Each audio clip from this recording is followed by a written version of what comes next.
Estamos en vivo en Buena Salud gracias a la señal de Majestad y también a quienes están conectados en Facebook también pueden hacer sus preguntas si así lo desea.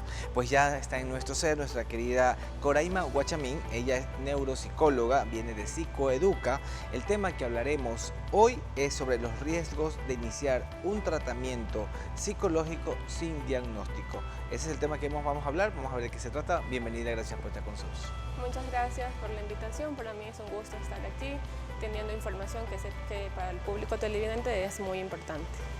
Bueno, ya para entrar en materia, mi querida Coraima, ¿qué tan riesgoso es iniciar un tratamiento sin un diagnóstico profesional? Al iniciar un tratamiento sin un diagnóstico profesional, se puede enfocar en una causa que no se ha determinado. Puede ocasionar de que los síntomas se agraven, de que también el tratamiento adecuado se retrase y de que el paciente en algún momento abandone el tratamiento que está recibiendo por el profesional. Muy bien, y esto realmente a veces pasa porque estamos como desinformados. Digo yo siempre, las redes sociales o los medios digitales a veces nos informan y otros nos desinforman. En todo caso, la desinformación, por ejemplo, o cuando hay mucha información en redes o plataformas, se habla mucho, por ejemplo, acerca de salud mental. Y si ahí esta problemática es una problemática como tal, ¿qué peligros existe? Por ejemplo, en automedicarse con lo que muchas personas pueden ver, sea en redes sociales o sea en alguna plataforma de internet. Sí, en redes sociales vemos mucha información, ¿no? Y entre esas informaciones hay algunas que son reales, hay otras que son información que no tienen base científica y esto causa mucha desinformación en sí. Entonces, el autodiagnosticarnos a través de un contenido es un error totalmente. La principal iniciativa que tiene que tener el paciente es acudir a un profesional que está capacitado justamente para brindar un diagnóstico. La evaluación está conformada por diferentes sesiones, es un proceso largo, es un proceso también integral, que participan varios profesionales para ahora sí llegar a un diagnóstico. Y por ejemplo, esto es bastante, es una problemática actual, porque si estamos hablando también un poco de salud mental, por ejemplo, el saber que existen formas de tal vez de automedicarnos sin haber tenido, por ejemplo, un acercamiento directo con el profesional de salud para que sea quien te guíe y te diga, pues vale, hay que hacer esto o tomar de alguna otra forma de tratamiento, porque no todos los tratamientos a veces son con medicación, sino que a veces van con actividad física, van con dietas, van con acercamiento directamente en la parte psicológica. ¿Cómo se maneja esto? Exacto, como bien lo comentas, no todos los tratamientos requieren un tratamiento farmacológico, valga la redundancia, hay diferentes tipos de tratamiento. Hay que recordar que las redes sociales brindan contenidos de entretenimiento y no brindan un diagnóstico. Entonces, tener claro eso principalmente para poder ahora sí pues tomar una decisión y ir a donde un profesional quien va a ayudar y a orientar en este proceso de evaluación. Por ejemplo, ¿qué pasaría si una persona empieza a terapia o a tomar medicación sin haber pasado por este proceso? Lo más probable es que se esté tratando una enfermedad que no existe, ¿no? O síntomas que no existen. Pueden haber también, de cierta manera, efectos secundarios en la persona que quizás pueda perder el sueño, pueda perder el apetito, pueda también estar más hiperventilado. Son consecuencias que se tienen cuando la persona se automedica. Por ejemplo, existen mecanismos en el tema de salud, por ejemplo, digamos, una persona dice, estoy ansioso, tengo este problema, va al médico, porque obviamente siempre el contacto directo es el médico, que puede ser un médico internista o un médico general. Entonces, podría en realidad, si estaríamos hablando, por ejemplo, de condición de ansiedad, tratarse esto como digamos, como una enfermedad diferente o una condición distinta a la que pudiéramos estar en ese momento enfocado, o lo que manifiesta en ese caso el paciente. Sí, la mayoría de las condiciones y también los trastornos mentales, comportamentales y los trastornos que se dan en el neurodesarrollo tienen síntomas que son parecidos, pero la causa es diferente. También cómo lo vive la persona es diferente. Entonces, una persona puede manifestar síntomas de ansiedad, pero puede tener quizás un TDAH, puede también presentar trastornos del sueño, puede presentar también estrés postraumático. Son varias las causas y por eso es muy importante tener previo una evaluación para el tratamiento. ¿Cree usted que tal vez sea un error, porque esto puede estar pasando, que muchas personas pasan por ansiedad, estrés, problemas de salud mental, van a consulta porque piensan porque de ahí a veces se desarrollan o se desencadenan enfermedades, a veces enfermedades que nosotros mismos las llamamos, que son enfermedades psicológicas, digamos de esa manera, que uno mismo las atrae. Tal vez el que no haya estos acercamientos como un equipo multidisciplinario para decir, bueno, esta no es mi competencia, tengo que derivarlo a un neuropsicólogo. ¿Existe eso? Porque puede ser que tal vez algunos profesionales de salud abarquen esa situación y no sea realmente el campo de ellos. Sí, de hecho se puede agravar el problema. Muchas veces se brindan tratamientos con enfoques que no son adecuados a la condición que tiene el paciente y eso causa realmente un daño en la persona y como lo mencioné anteriormente, la mayoría de los casos terminan abandonando el tratamiento porque sienten que no están teniendo mejoría en el malestar que inicialmente pues acudieron al tratamiento. A veces hay situaciones en niños y adolescentes, por ejemplo, y en este caso los padres son quienes, como por ejemplo, los etiquetan y decir no necesitas irte al médico, tienes que tomarte esto o haz esto y hasta allí. ¿Esto es lo correcto que deberían hacer los padres?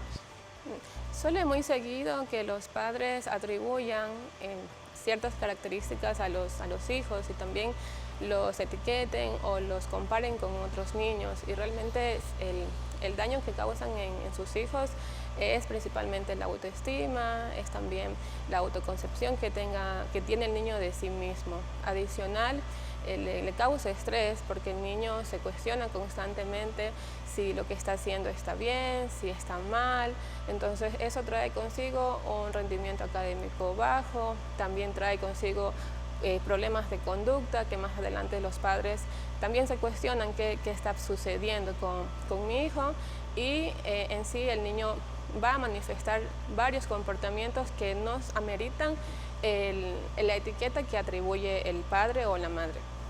Esto, por ejemplo, un padre que tenga un hijo adolescente o tenga un niño que va a la escuela, ¿cómo puede tal vez darse cuenta de que sucede algo con su hijo para que pueda obviamente buscar la ayuda? Principalmente los síntomas se van presentando desde la infancia y son muy persistentes. Cuando un comportamiento es muy persistente, es decir, dura más de 6 meses, afecta la vida diaria, afecta también el rendimiento académico, afecta las relaciones que tiene la persona, es ahí cuando el padre o incluso el adulto tiene que darse cuenta de que necesita identificar a qué se deben esos malestares, a qué se debe ese comportamiento y pues recibir un diagnóstico posterior a esto, el tratamiento pues a seguir. Por ejemplo, alguna señal que nosotros pudiéramos percibir para decir necesitamos un diagnóstico profesional. Sí, hay varios protocolos a seguir. Cuando se tratan de casos del área de la escuela o también del trabajo, la mayoría de las personas que están a cargo de los estudiantes o incluso de sus trabajadores se dan cuenta de que tienen ciertas características que no son prototípicas, es decir, que no son las esperadas para su edad. Entonces, al tener estas observaciones, se deriva esta persona al área correspondiente, que puede ser donde una neuropsicóloga, donde un psicólogo, para que pueda realizar una evaluación que sea integral y completa, y pues poder conocer a qué se deben estas sintomatologías que está presentando y que de hecho está afectando el rendimiento tanto en la escuelita como también en el trabajo. Muy bien. Ahora, hablando un poco ya respecto a la parte profesional, digamos así, de que el paciente va a consulta, busca en este caso la evaluación de un neuropsicólogo. ¿Cuál es el rol de pronto que cumplen ustedes al tener al paciente con algún problema de los que estamos comentando ahora? Bien, principalmente es encontrar la causa del problema, ¿no? Identificarla y finalmente llegar al diagnóstico. Ese es el rol que nosotros cumplimos. Brindamos un perfil cognitivo, brindamos el perfil comportamental y también emocional. Se tiene esta información para que esta información guíe el proceso terapéutico y también se escoja el tratamiento adecuado a la causa que hemos encontrado, que en este caso puede ser un TDAH, puede ser un autismo, puede ser ansiedad, puede ser trastornos del comportamiento, entre otras alteraciones del neurodesarrollo.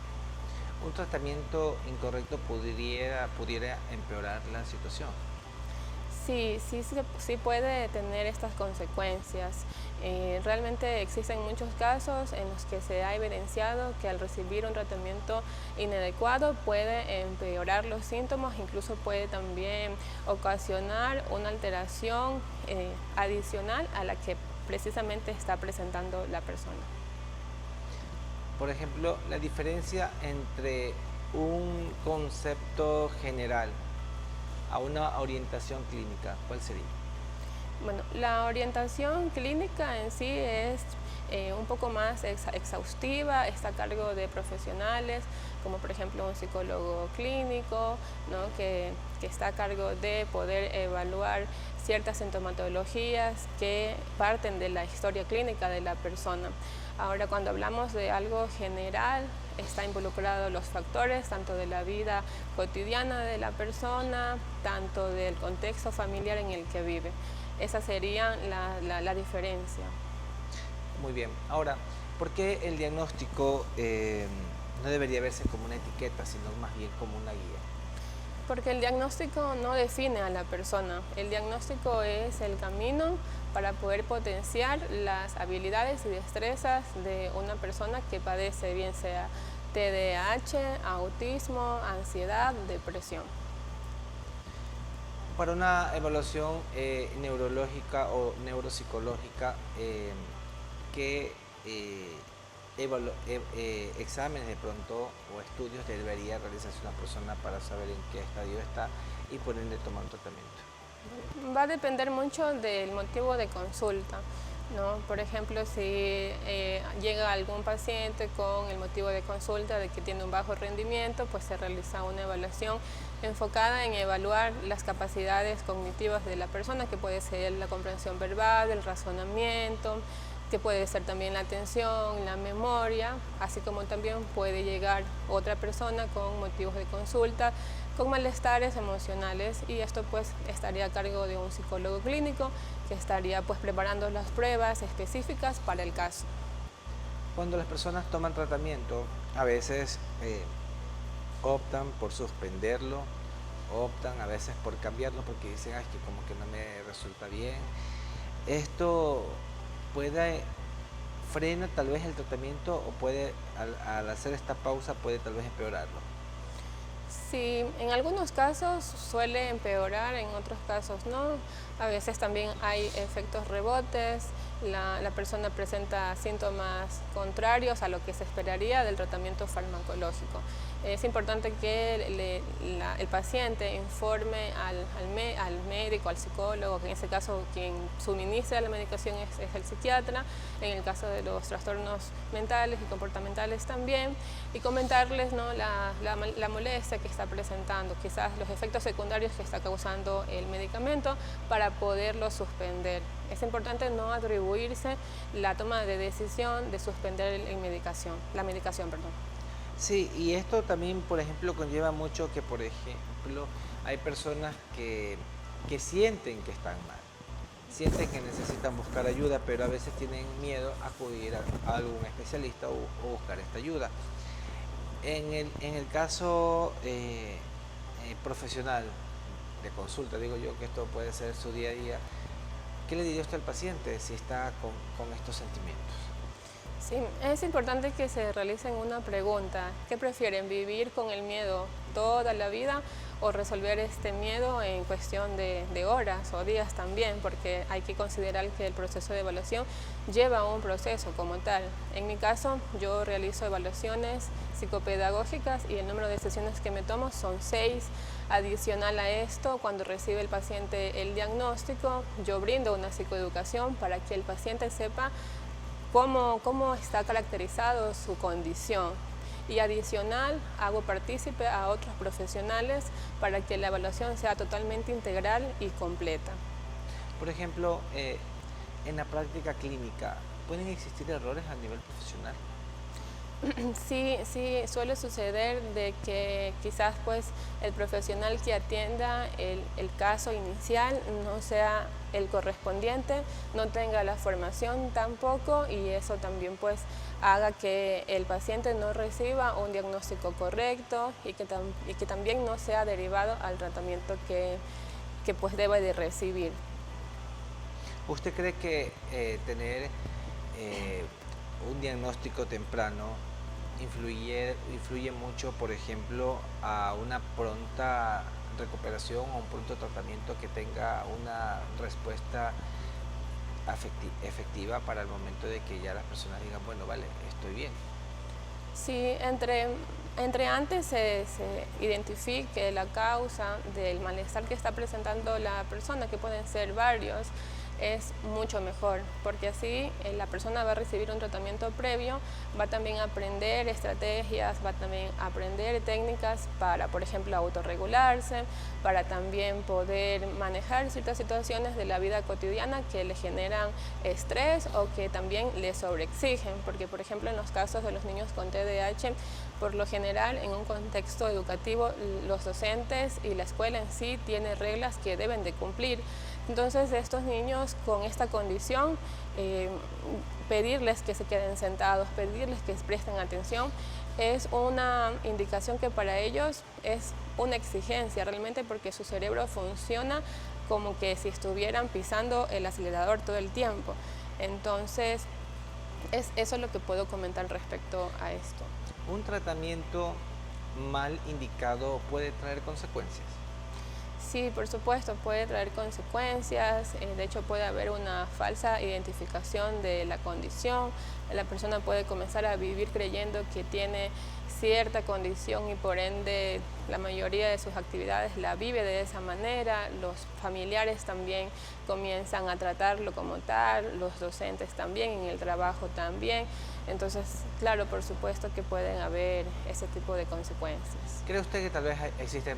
Porque hablamos, por ejemplo, en antes yo le ponía a ustedes, le decía que hay adultos que sienten que están mal, pero temen ir a buscar la ayuda. Esto puede pasar con un mismo adulto que sabe que su hijo necesita ayuda y no quiere que la busque, o llevarlo a una cita. Sí, es correcto. En la mayoría de los casos me atrevo a decir de que existe la negación del diagnóstico.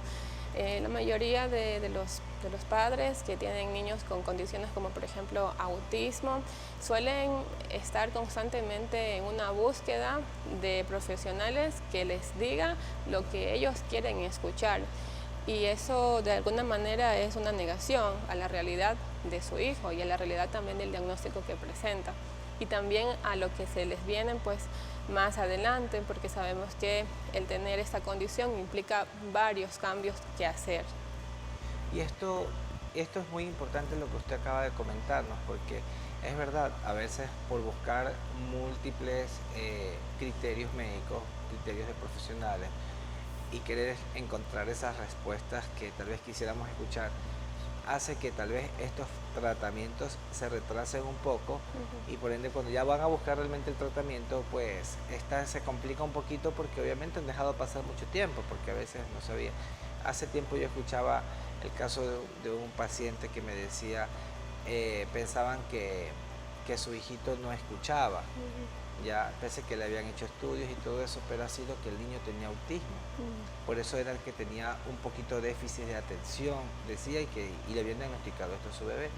Entonces, y eso porque buscan por un lado, pero tal vez no se guiaron por el lado que es correcto para ver por dónde tiene que ir la cosa y en todo caso a veces el retrasar el tratamiento hace que también avance un poco más el problema que estén atravesando. ¿Cuál sería su mensaje a las personas que ven el programa y se están tal vez identificando con alguna situación para que busquen ayuda profesional, obviamente la guía adecuada? Bueno, es importante tener en cuenta que la salud mental no es adivinar qué se tiene, es un proceso de evaluación. También considerar que el diagnóstico no es una etiqueta, que el diagnóstico es el camino para poder potenciar las habilidades que presenta una persona y también para poder encontrar soluciones reales. Muy bien. ¿Y su recomendación para que nosotros tengamos una muy buena salud? Bueno, primero pues tener en cuenta de que la salud mental es lo primordial. Si no tenemos salud mental, pues todos nuestros órganos comienzan también a fallar. Tener una información clara y verídica, evitar confiar en contenidos que las redes sociales están brindando, confiar siempre en el profesional.